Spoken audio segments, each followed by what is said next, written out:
저희를 통해서 원하는 삶을 찾길 바랍니다. 직업의 모든 것. 40살의 나이에 뒤늦게 그 막노동을 네. 하시면서 네. 공부를 시작하셔가지고 네. 자제분 두 분을 서울대를 보내셨다고. 네. 저는 사실은 난독증입니다. 글자를 이렇게 인식을 못하는, 다시 말해서 글자가 그림으로 보이죠. 글자가 이렇게 읽어지지도 않고, 뭐 어떻게 해야 할지 잘 몰랐어요. 이번 생은 망했다라고 생각했었죠. 겨우 중학교로 나와가지고 노가다 시장으로 이제 뛰어들었죠. 아, 중학생 때부터 막노동 하신 거예요? 중학교 이제 바로 졸업하고, 네. 예, 노가다를 이제 시작했죠. 공사판이나 똥도 퍼보고, 뭐 소금 장사도 해보고, 생선 장사도 하고, 별의별 거 다 했죠. 한 3살 무렵이에요. 제가 이제 큰아들이 있는데, 그러면 이제 학교에 입학을 했었죠. 이제 초등학교. 그럼 하루는 학교 갔다 와서 하는 말이, 아빠 꿈은 뭐예요? 묻는 거예요. 그 너는 꿈이 뭐냐 물으니까, 판검사 한대요. 그러면 이 아빠는 판검사 아버지 하면 되겠네. 이래 됐죠. 그렇게 애가 하는 말이, 그런 꿈이 어디 있냐고. 애한테 미안키도 해서 자리를 뜨고 막걸리를 마시다 그걸 치우고 이제 밖으로 나가려는데 애가 하는 말이 이래요. 아빠 직업이 뭐예요? 묻는 거예요. 뭐 막노동꾼이라고 말하기도 참 입장이 곤란했었어요. 그래 빠져나와 버렸죠. 축구 골대가 어디인지도 모르고 공 차고 다니는 거예요. 그래 그때는 뭐 했었냐니까 남대문 시장에 와서 지게꾼 생활을 했었어요. 지게 짝대기로 이렇게 기역, 이런 니은, 이런 디귿을 이렇게 써보았어요. 잘 안 되죠. 이거를 뭐를 어떻게 해야 되는데, 이걸 극복을 해야 되는데, 뭐를 꿈을 가지든가 할 거 아니에요, 그죠? 글자도 모르는데 무슨 꿈이 있겠어요. 제 이름도 잘 못 쓰는데. 글자 수가, 자음과 모음을 만들 수 있는 글자 수가 11,172자더라고요. 그 많은 글자를 어떻게 해요? 다른 사람들은 이래 뭐 기억에 아 붙이면 가가 되잖아요. 우리는 그런 개념이었거든요. 시행착오를 많이 겪다가 아예 글자를 통째로 그림으로 입력시키는 그런 방법을 이제 연구를 한 거죠. 다 외웠어요, 제가. 11,172자를 다 외웠어요. 글자를 배우는데 5년 걸렸어요. 5년 걸려가지고 48이 됐어요, 사실은. 5년 걸려 40대 후반이 됐죠. 우리 음악에 보면 도돌이표가 있잖아요.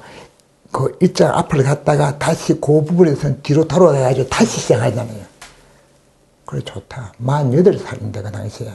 그러면 8살로 다시 돌아가서 하면 안 되겠나, 이런 생각을 한 거예요. 도돌이표 인생을 한번 살아보자 생각한 거예요. 제가 날을 잡았어요. 날 잡아 공부를 해본 거예요. 이거 쉽지 않은 거죠. 제가 머리가 돌머리인데 글자만 조금 안다 해가지고 공부한다는 게 쉽지 않겠더라고. 그래서 제가 가만히 생각해 봤어요. 내가 어떻게 하면 되겠나? 그 딱 떠오르는 게 있더라고요. 책이 있잖아요. 이 머리가 있고. 제가 노가다꾼이잖아요. 그래서 삽으로 이 책에 있는 걸 머리로 퍼나르면 되겠다는 생각을 한 거예요. 네. 아, 그럼 그렇게 해보자. 그래서 공부를 삽으로 퍼나르자, 이제. 그러면 어디서부터 공부를 해야 되느냐? 이제 그게 문제죠. 선생님이 있는 것도 아니고, 그때서 학원에 가서 공부할 수 있는 것도 아니고, 처자식 딸리는데, 손가락 빠는 애가 둘이나 있단 말이에요. 버려야 될 거 아니야. 근데 전국 객지를 막 돌아다니면서 일하는 사람이 어디서 공부를 해요? 그 당시에 일산 가면요. 한장문구라고 있었어요. 일산 큰 서점이 있었어요. 지금은 이제 없어졌더라고요. 리모델링 하는데 그 잡부로 일을 한 적이 있었어요. 그게 잡부로. 그래서 초등학교 책이 딱 보이더라고요. 초등학교 1학년부터 시작하면 되겠다, 이거죠. 그럼 모든 것을 밑바닥에서부터 한다면 되는 거죠. 그렇게 하면 된다는 이 하자는 아래 하자예요. 모든 것을 밑에서부터 시작한다, 이거죠. 그래서 초등학교 1학년부터 공부를 시작한 거예요. 좋잖아요. 저도 아는 게 좀 있잖아요. 어머니부터, 아버지부터 읽어 나가는 거예요. 이때부터는 선생님이 필요 없는 거예요. 이 공부라는 거는 그렇잖아요. 남이 가르쳐 주면 끝도 한도 없는 거예요. 그래서 제가 알아가는 재미잖아요. 초등학교 1학년부터 하나씩 다 해나갔어요. 공사장에 오고 가는 길거리라든가, 뭐 역대합실, 고속버스 터미널, 시외버스 터미널, 공사장 끝나고 이제 거기 가서 이제 밤을 새우는 거죠. 그때는 3년 동안 제가 노숙을 했었어요. 전국 공사장을 돌아다니면서. 그 동료들이 하는 말이, 아유, 진짜 당신 바보다. 지금 그 나이에 이제 글자 겨우 아는 놈이 초등학교 교과서 잡고 그 해가지고 어느 세월에 그 공부해가지고 대학 가가지고 그거로 돈 버냐 이죠. 저도 한심하죠. 근데 그런 게 귀에 들어오지도 않아요. 막 제가 하는 일만 하는 거예요. 완전히 막 내가 하는 일이 옳다고만 생각한 거예요. 그래서 길거리에서나 공사장이 쉬는 시간이나 밤에 노숙하면서 그렇게 공부를 했었죠. 그 당시에 딱 2시간 잤습니다. 저는 3아니면 팬이에요. 딱 그 두 개밖에 없어요. 노가다에 이제 굉장히 직업에 좋은 점이 있잖아요. 내가 노가다 하면서 무슨 생각을 하더라도 누가 뭐 타치할 사람 누가 있어요. 그죠? 사무실에 앉아가지고 다른 책 보면 안 되잖아요. 그죠? 그 노가다는 그런 게 아니잖아요. 슬쩍 이렇게 뭐 책 같은 거 가지고 다니면서 슬쩍 볼 수도 있잖아요. 이렇게 뭐 일하면서 슬쩍 보고도. 저는 주로 뭘 많이 했냐면 곰방을 많이 했었어요. 곰방이라는 짐을 이렇게 지고 높은 건물 올라가는 일, 뭐 시멘트, 모래, 자갈을 옮기는 일이라든가 또 연탄 배달, 또 지게꾼 이런 생활을 많이 하다 보니까 공부하기 좋잖아요. 그래서 실제로는 24시간이 공부 모드가 되어 있는 거죠. 고3 같으면 시험 치잖아요. 서울시 교육청 모의고사, 경기도 교육청, 평가원, 인천시 교육청, 또 9월에는 또 평가원, 10월에는 또 서울시 교육청 때 대수능 시험 치잖아요. 이 시험을 치봤는데 세상에 한 문제도 안 틀렸어요. 수학은 100분 주잖아요. 50분도 넘지 않으셨어요. 100분에 풀어야 할 문제를 그만큼 실력이 되어 있는 거예요. 그 철가방을 두고 중국집 배달을 간 적이 있었어요. 갔는데 철가방을 들고 항상 왼손에는 영어 단어책이든 무슨 책을 두고 다니잖아요. 그래가지고 그 당시에는 5층 건물이에요. 그 엘리베이터가 없어요. 또 엘리베이터가 있다 하더라도 앞에 그 경비 아저씨가 계시는데 살짝 숨어서 올라가잖아요. 막 그런 문제가 있으니까. 그래 갔다가 내려오면서 이거 영어 단어를 이제 이렇게 외웠어요. 근데 발을 헛디뎠는데 굴러버렸어요. 정신을 잃어버렸죠. 눈을 떠보니까 응급실에 있는 거예요. 그래, 뭐, 의사 선생님, 뭐, 간호사 선생님, 웅숭숭 거려요. 그래 보니까 의사 선생님이 이제 저보고 이야기를 하는 거예요. 이게 손을 놓으시라고. 뭘로 이렇게, 여기 이제 철가방 잡고 있고, 이 책을 잡고 있는 거예요. 어떻게 이거 팔을, 손을 깔아 수술을 해야 될 거 아니야. 이게 부러졌으니까. 네. 근데 무의식적으로 이걸 잡고 있는 거예요. 이렇게.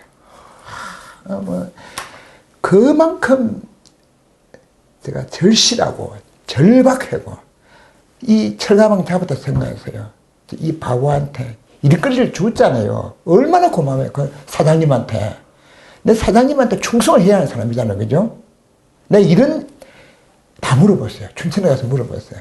일하는 만큼은 이 노태우이가 최고라 했었습니다. 이 공부는 저하고 싸움이잖아요. 근데 이걸 잡고 있었는 거예요. 죽더라도 이걸 잡고 간다는 거예요. 신림동에서 짜장면 배달을 했다고 하셨잖아요. 네, 그렇죠. 그럼 그 신림동이라는 건 고시촌 말씀하시는 건가요? 그렇죠. 고시촌. 고시생들 많이 있는 예, 거예요. 예. 신림동 고시촌이 아니라 그냥 여느 평범한 동네였다면 내가 공부하는데 동기부여를 받을 수 있었을까요? 아니죠. 고시촌에서는 거기 학생들이 많았잖아요. 저는 이렇게 생각했었어요. 그 중국집 배달에 가면 문을 열잖아요. 문을 열면 좀 말하기 그렇지만 애들이잖아요. 저한테는 애들이 문만 열어주지 쳐다볼 시간도 없어요. 그리고 이렇게 보면 알잖아요. 공부하고 있는 게 모습 보이잖아요. 야, 정말 열심히 하더라고.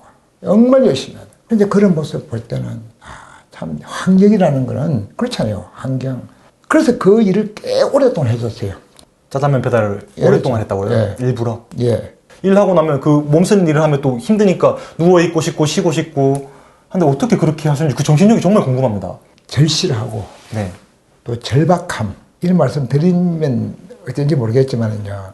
제 아내 여친이요. 여고 시절 여친이 네. 남편이 국무총장 김부겸이에요. 국무총장 김부겸이라고 이래 된 거예요. 자기 여친은 서울대생하고 그 당시에 결혼한 거예요. 네. 하필이면 우리 마누라는 나를 잡은 거예요. 중졸 막노동꾼. 어. 네. 그 자기는 이제 내 생각할 때는 선택이 잘 못됐다 이거죠. 그런 것도 굉장히 제가 동기부여가 됐었어요.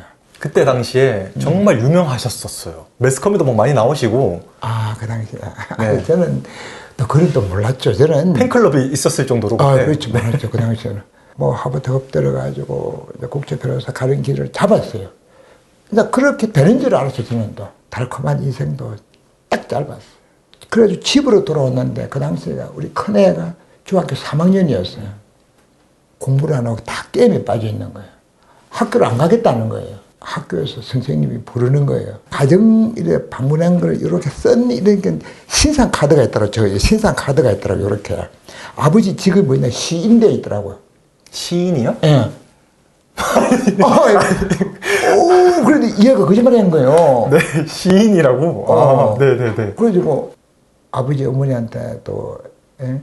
공부한다고 이제 거짓말을 한 거죠.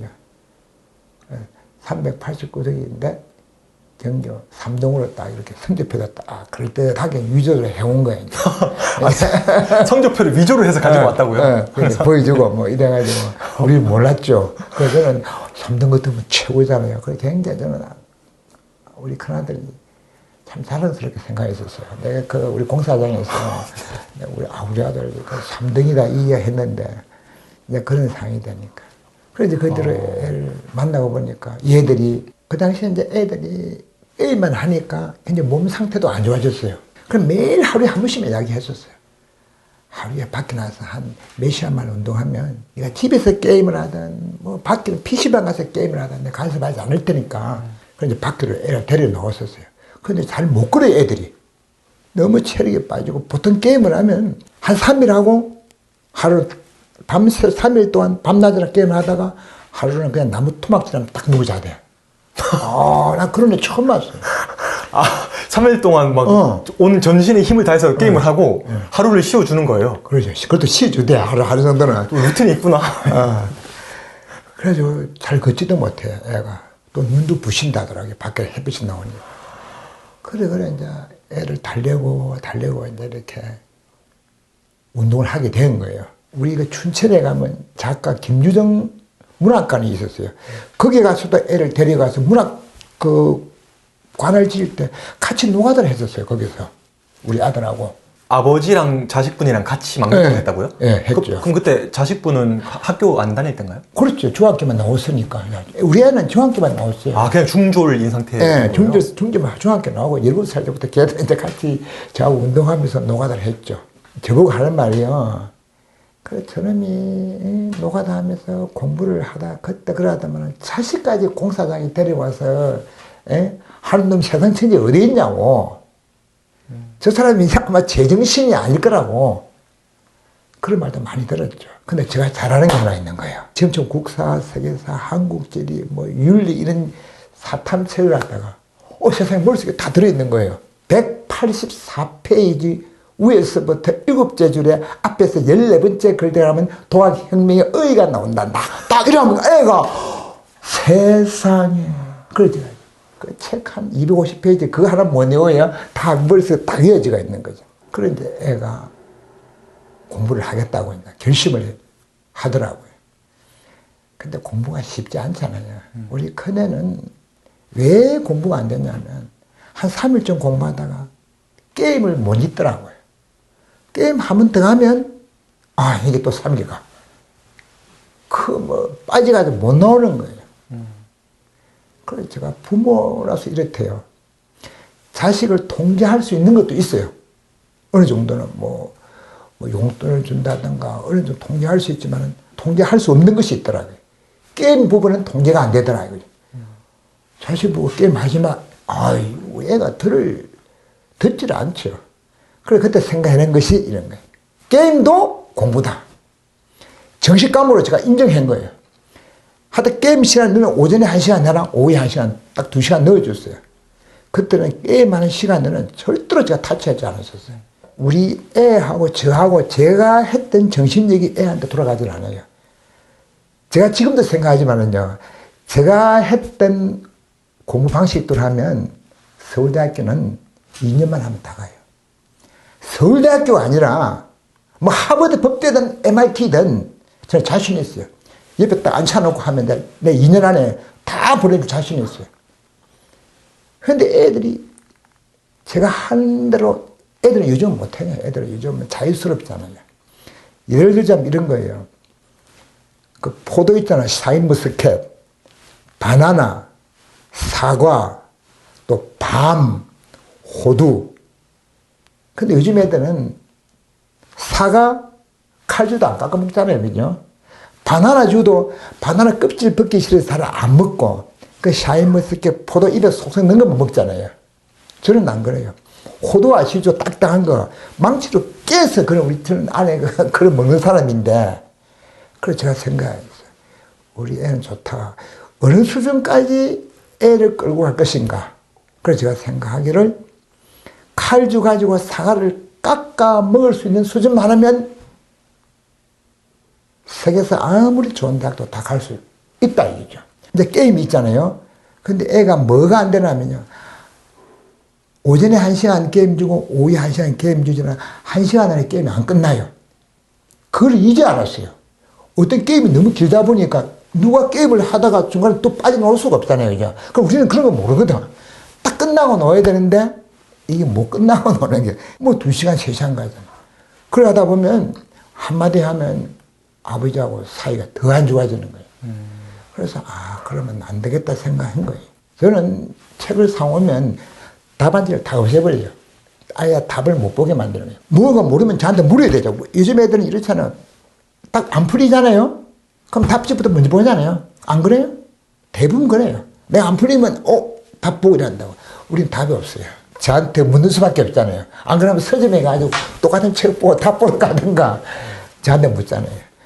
제가 잘 안 가르쳐 주죠. 답을 말 안 해주죠. 이렇게 해봐라, 저렇게 해봐라. 사람 미치는 거죠. 얘 입장이지 볼 때는 어떻게 답을 잘 가르쳐 줘야 돼. 그래도 조금씩 힌트를 주가지고 하는 거죠. 그런 식으로 이렇게 애를 많이 제가 끌어다녔죠. 또 제가 하나 또 특징은 책을 덜 사라 이거죠. 덜 사고 잘 골라라. 그리고 오래 읽어라. 책 한 권 가지고 완전 그 책이 진짜 머릿속에 다 들어야 돼. 통째로 외워야죠. 그래, 수험생 정도 같으면 책 한 권 그 머릿속에 못 집어요, 이거. 이 바보도 집어넣는데, 이게 우리가 돌머리잖아요. 우리 돌머리 장점이 있어요. 돌머리는 좀 들어가기는 좀 쉽지 않잖아요. 그런데 일단 들어간 거는 절대 바깥으로 안 나와. 근데 그런 장점을 이용하는 거죠. 저장이 잘 되는구나. 저장이 잘 되죠. 진짜 우리가 생각할 때 진짜 100번 읽어봤나 이죠. 진짜 책 한 권 완벽하게 머릿속에 집어넣어봤나 이죠. 그런데 애들은 근성을 있잖아요. 근성을. 그 인강들은 그냥 누들은 어떤 우리 애가 처음에는 인강들인데 200속을 막 듣더라고. 그게 머릿속에 들어가냐. 저는 공부를 진심으로 했었어요. 아주 성의를 가지고. 절대로 이래만 빨리 하기 위해서, 그죠? 그런 거 없었어요. 이제 그런 식으로 애한테 마인드를 심어준 거죠. 그리고 우리 애한테는 절대로 공부를 내가 강요하지 않았었어요. 우리 애는 수능 시험 치면 앞날까지 게임 다 했었어요. 아버지가 살짝 비키면 어느새 한 게임 하고 들어가고 이러잖아요. 걔는 진짜 2년 만에 서울대 경영학과 들어갔었어요. 우리 두 애가 다 서울대 들어갔는데 다 또 4년 전액 장학생으로 공부했었어요. 자제분 두 분이 다 서울대 들어가셨고 예. 4년 동안 다 전액 장학금 받으셨다고요? 받았죠. 애들은. 중졸 출신에 같이 막노동을 그렇죠. 하면서 집에서 게임하는 아들을 그렇게 보냈다고요? 그렇죠. 그래도. 와, 아니 막 어릴 때부터 영어 유치원 보내고 막 국제학교 보내고 막 컨설팅 받고 비싼 과외 받고 대치동 학원 다니고 그렇게 열심히 노력을 부모가 그렇게 쏟아도 서울대 못 가는 사람들이 허다하잖아요. 그렇죠. 근데 과외도 안 받고 그죠? 네. 그냥 아버지가 가르쳐서. 네, 오로지 제가 가르치죠. 진짜. 그럼 제가 졸지에 더 제가 유명해졌었어요. 아니 그때 당시에 막 지금의 이지영 강사, 현우진 강사처럼 가르치는 일을 하셨으면 스타 강사 되시는 거 아니에요? 되죠. 돈 엄청 많이 버셨을 것 같은데 그럼? 강남 할배라는 사람들이 많아요. 강남 할배. 돈은 많고 손자 좋은 대학 보내고 싶은 그래 강남 할배네. 그래가지고 자꾸 집에 찾아와요. 그래서 만나는 한 말이에요. 우리 손자까지 데리고 온 거예요. 손자를 내가 선생님 자제분이 땡기는 학교 넣어주면 내 해주고 싶은데 다 해주겠다는 거예요. 그 백지수표를 탁 내밀더라고. 백지수표요? 그래가지고 야, 이런 일이 다 있나. 그래가지고 참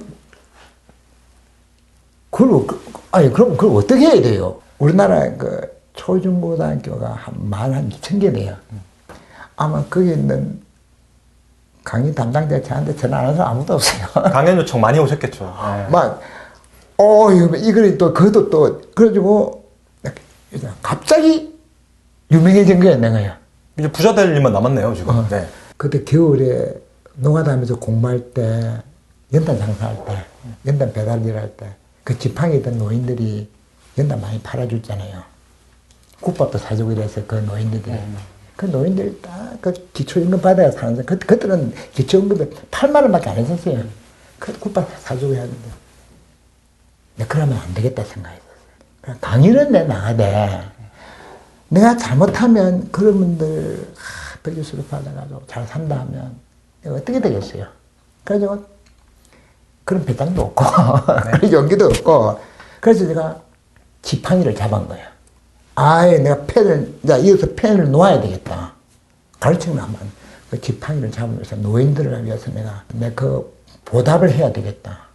그래서 제가 요양보호사도 하고 장애인 활동 지원사도 하는 거예요. 누구나 열심히 노력하면 다 서울대 갈 수 있나요?